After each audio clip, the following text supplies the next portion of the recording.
यानंतर एक special report पाहूयात। चंद्राच्या दिशेने मानवाने पुन्हा एकदा ऐतिहासिक प्रवास केला आणि आता त्या मोहिमेचा सर्वात थरारक टप्पा काही तासांवरती येऊन ठेपलाय। नासाचा आर्टेमिस 2 अंतराळयान पृथ्वीच्या दिशेने झेपावत असून फक्त 13 मिनिटांचा हा प्रवास अतिशय धोकादायक प्रवास या मोहिमेचं यश ठरवणार आहे।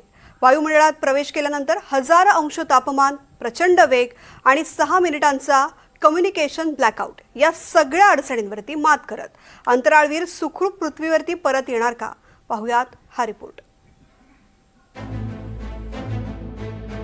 नासाचं चांद्रयान आर्टेमिस 2 पृथ्वीपासून काही तासांच्या अंतरावर पोहोचलंय। आर्टेमिस 2 मधील अंतराळवीर पृथ्वीवर पोहोचण्यासाठी आतुर झाले आहेत। या सर्वांची चांद्रयानातच आनंद साजरा करतानाची काही दृश्यही समोर आली आहेत। मात्र जसजसं हे यान अधिक जवळ येते तशी अमेरिकेची धडधड वाढते। नासाची आर्टेमिस 2 ही चांद्र मोहीम अतिशय निर्णायक वळणावर आली आहे। पहाटे 5 वाजता हे यान सॅन दिएगोच्या समुद्रात लँड होईल। पण चांद्रयान पृथ्वीच्या वायुमंडळात पोहोचल्यानंतरच सर्वात धोकादायक प्रवास सुरू होणार आहे। आर्टेमिस 2 यानाचं ओरियन तब्बल 2 लाख फुटांचं अंतर पार करणार आहे। हे अंतर पार करण्यासाठी यानाला 13 मिनिटांचा वेळ लागू शकतो। पहिल्या 3 मिनिटात यान सुमारे 24,000 ते 25,000 ताशी वेगानं जमिनीच्या दिशेनं झेपावेल।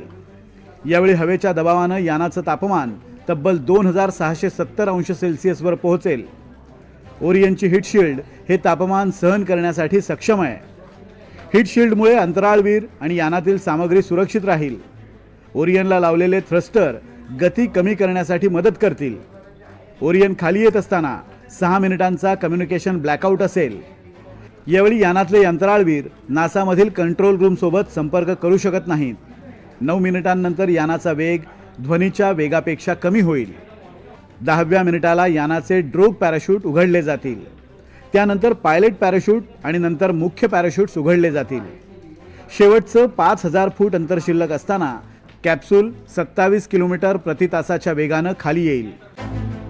13 मिनिटांचा हा थरार आर्टेमिस 2 च्या यशावर शिक्कामोर्तब करणार आहे। या मोहिमेत आर्टेमिस 2 या अंतराळयानानं ऐतिहासिक विक्रम रचलाय। आर्टेमिस 2 मधील अंतराळवीरांनी पृथ्वीपासून सर्वात लांबचा पल्ला गाठला। पृथ्वी ते चंद्रादरम्यान 4,02,000 किलोमीटर इतकं अंतर त्यांनी पार केलंय। यापूर्वी नासाच्या अपोलो 13 मोहिमेच्या तुलनेत हे अंतर 2414 किलोमीटरनं अधिक आहे। या मोहिमेचं वैशिष्ट्य म्हणजे अंतराळवीर चंद्राच्या मागच्या बाजूने फिरून रॉकेट न सुरू करता माघारी परत येणार आहेत। मोहिमेदरम्यान अंतराळवीर पृथ्वीवर परत येत असताना सर्वाधिक वेगाने येणार आहेत। पृथ्वीवर परत येताना या अंतराळयानाचा ताशी वेग 40,200 किलोमीटरपेक्षा अधिक असेल। आर्टेमिस 2 हे यान अपोलो 10 चा विक्रम मोडीत काढणार आहे। जवळपास 50 वर्षांहून अधिक काळानंतर मानवी सहभाग असणारी चांद्र मोहीम नासा या अमेरिकी अंतराळ संशोधन संस्थेनं हाती घेतली आहे।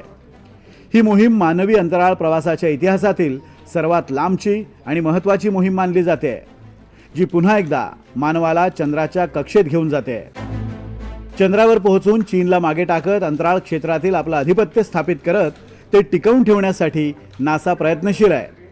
सध्या अमेरिका आणि चीन ही दोन्ही राष्ट्र चंद्रावर पोहोचण्याच्या प्रयत्नात आहेत। इथं असणारा बर्फ, हायड्रोजन, हेलियम याबाबतची माहिती मिळवू इच्छित आहेत।